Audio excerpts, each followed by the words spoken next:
Voilà donc balma Facebook jama obe salam alaikum. O balma ke Idriss Martinez ko ni podo. Bamanon ko laydu ko e juri. Ne de tunyi laydu tawiye ngoni ala sonama. Minye Fransi ko kuma yin. Minye Fransi ko kele yin. Ngon fene bena hakilina fwala. Ala e bilatige nye tan soro keneya kono lala o hukum kono lala mena nga laydu latime. Malion, aw yere ba don ni kle flani na Mali kono kuma foiti ko Fransi ka dégager ka bon Mali kono le 20 janvier. Au hukum kono lala anga président du CNT noye colonel Djaoui aye communiqué mi kono lala aya yira ko il n'est associé ni de loin ni de près à ces personnes.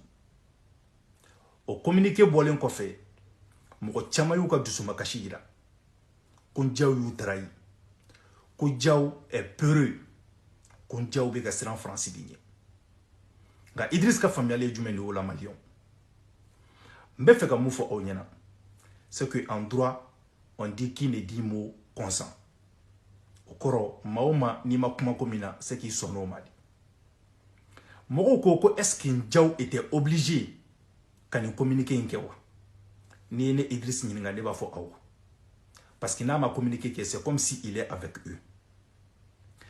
Mais fait aucun monde. Mamnou wulilendo ko Fransi kata. Olu abe folu madi ko des activistes. Et un activiste, c'est une personne qui dénonce avec force ce qu'il trouve anormal. Tandis que Djaoui, Assimi, Ouagué ou Benakumamina, c'était des militaires. Gabi, en fait, domina Ikobi. Ils n'agissent plus en tant que militaires parce qu'ils occupent des postes de responsabilité au sommet de l'État. C'est des diplomates aujourd'hui. Passeport diplomatique de Benoun Bepolo. Et en diplomatie, la première des choses qu'on nous enseigne, n'est stage que ministère des Affaires étrangères là, c'est qu'on ne dit jamais non. En diplomatie, le non n'existe pas. Le mot non est banni. Hal ni mouroy fe nyingal kila. Ni tisse ita foye ko non. Iba foye to were de la kasoro ati dimi to mina. O la iba e kumado ni be ka kodo ke. Mouroy singa finyanati ko il faut faire avec élégance. Il faut faire avec diplomatie. Malion. Aw yere ka jate minedon. Assimi Goïta. Bi n'a be déplacé. Est-ce qu'avec tenou de doka déplacé ou non? Assimi Goïta aba kansiri versi sur mesure là, il est devenu choco comme aucun animateur choco Idriss Martinez Konipoere. Ça c'est la diplomatie.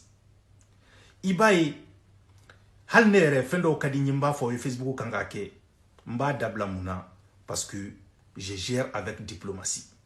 Bobby Assimi nurumbo placé de là. Ouagué nurumbo placé de là. Djaoui nurumbo placé de là. Mi nurumbe fait. Djaoui nurumbo ka bo ka tugu ko ka ta kule kle koro ko dégage la France autour ka Urolier autour ka Devoirier bi parce qu'ils sont en partenariat en collaboration avec la France. On ne peut pas traiter d'une manière violente ses partenaires. Abseka ke France kelela au boulot. La France n'est pas nos partenaires. Mais Mali est boulot, Mali État, la France est un allié. Donc, pensez que en tant qu'activiste, que les hommes politiques réagissent comme ça, c'est pas la même chose. Mais fait Mali encore du donfol. Ou à mourir avec un kan de Baliban. Mali on kelen kan Mali problème beke France. Ni mu kungule a dimi ko France. Ni mi talona ka bien ko France. Choumana boko France. Et le pire, hal ni Francis sur la sou yere sara. Ou ba foko fene complet ko massa. Ou bien ku yuka sur la sou fara ko pour que ko ka to Mali la. Malion. France bena domina Mali la.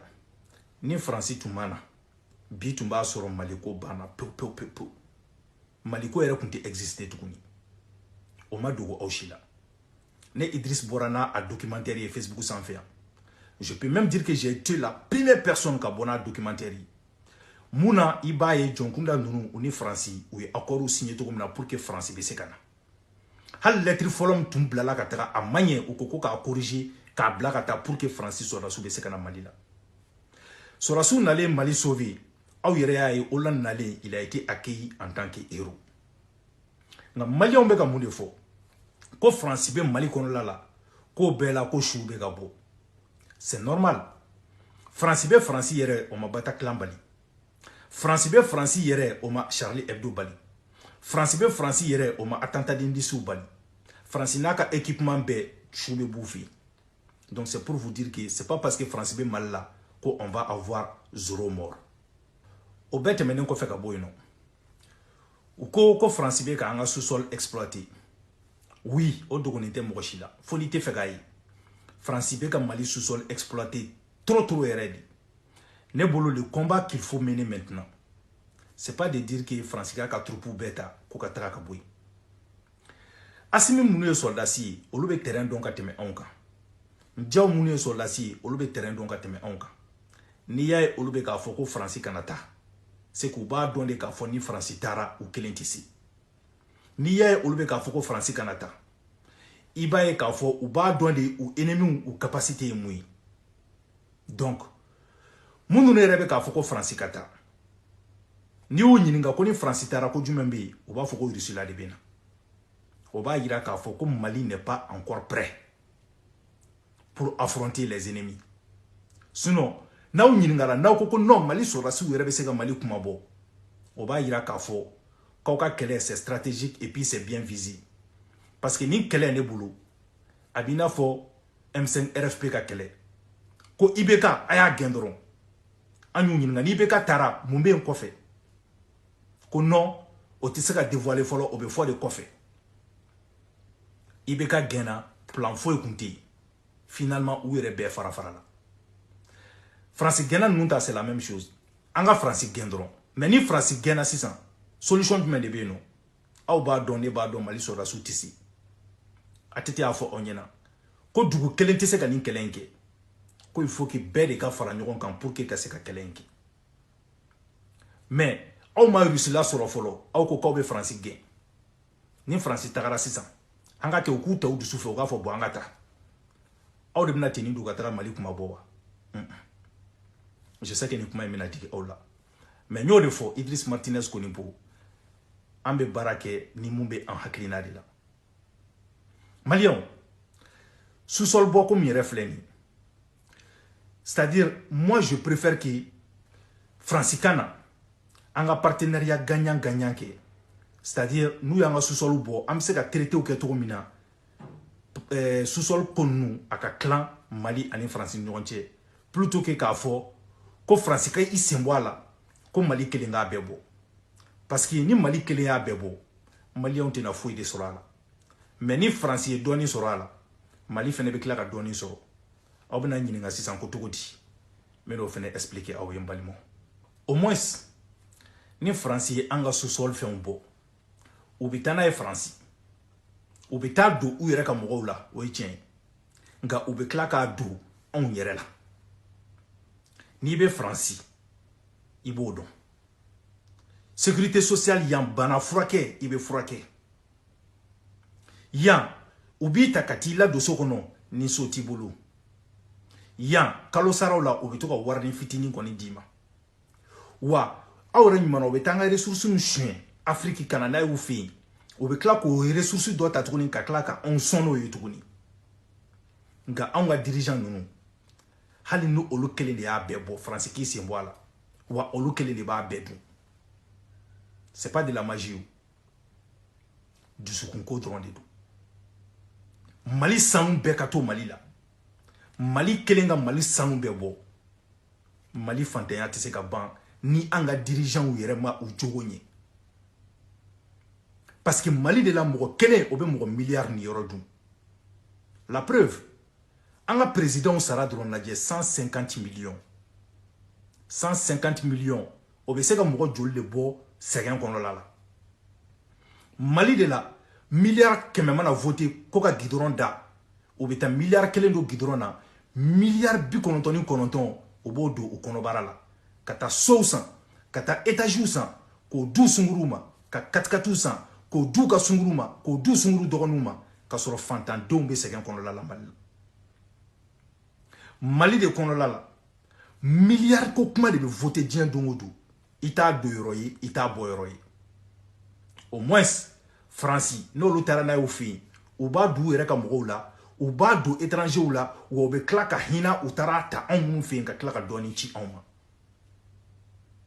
mu yere be kan to be dabali bani Franci ko kele na o ye mundu be Franci kele ka so yere sigile no Franci nin ko ma se ka familial foi de sorala ebe Franci ebe taga préfecture la kata ranjo depuis 5h du matin 4h du matin pour que ka se ki ka papier yelema ou bien pour que ka se ki tika nationalité nini ibuka erasata ibuka edu beta ibe fulaku ka docteur so la ibe shuga so kono mais eko olu ka taka bo efi mais ere dale molu fi cohérence be mi ne bolo ni te mo fe ni bolo mo yi jugu yi est-ce que mo bita shi i jugu fi wa est-ce que mo bita dumuni ka i jugu fi wa mo bita ko i jugu fi mo bita i jugu ka edi mine wa ni jugu i jugu di ni ta fait ite so abolo fem foi fenela donc ni Idriss Mininga dire à la France de dégager de chez toi alors que toi tu es couché chez eux o y cohérence zorodi ni be fe o kataka bu ifi ifana be taka bu fi ibe ti dai fi ka keleke pour que o kataka bu ifi mais e dale mbolu fi e be ka keleke ko lu kataka bu ifi cohérence zorodi do ango tien fene fo nyoy ibayi hal ni mu kungule adimi ko Franci de Nodo Maliens tant que on est toujours là à remettre la faute sur la France wallahi on va pas avancer ne rekoni n'était Franci ka kolati mais Mali problème bête Franci ina fo anya fo tuntugum Mali problème be kunte ibekay Maliens Franci koy ka fo kanga dirigeant ka wuli ka keina fo activiste ka wuli ka fo ko dégage la France ou tu sais qu'à ce n'est même pas leur rôle mais qu'on le fait autant donc faut nous rester au sommet de l'état dominant va donc à fort ko jaja ko fanga te bobedi kono bolbo fanga to digi kono jabo fanga bo digi ko dobe ibaye de l'apparence toromina on a ko rebe toromina c'est pas la même chose donc à fo malien nyana les 20 boli kon beke amse ka tanga dusuma ka shira kante Franci fait même ba don otato ko Franci beta ne rebo don Franci tenata mais amse ka munde nyini 600 o e ka pression ke sur la France toromina ou be ka nga dugukolo fem numbo ka pression ke anga autorité ou kan en fene be se ka nafa sora ko la toromina amse ka pression ku kan ou kanga sora su tui ou ka do Kidal amse ka pression ku kan ou kanga sora su tui ou ni tubabu ka sora su ou ka baraka nyon fait mais ka fodi ko ka Franci sora si be che ka bon Mali la Franci ki ka ko be che ka bon Mali la katara na kera o Franci kele mbe kila ka terrorisme enclenché Mali la ka yira ko iya e on tagara bi aya laje aba bulu to mina donc ni ne kumbe bulu ka fo malien yi mba don akuma tena jamo ko chama parce que Mali la tendance ko didu ni bébé muna domina il fene be to kan ola ibe vivre ni bravo soro Idriss est toujours dans le sens du contraire muna parce que je ne suis pas la foule je ne suis pas la masse moi je suis la logique je suis la raison ma famu no be Franci ko kele langu tu jo fere obu jo fe kuma kumbe ire ka yira ou be fait anga jamana dirigeant olu ka réagir to c'est quasiment impossible dans la diplomatie. Assalamu alaikum.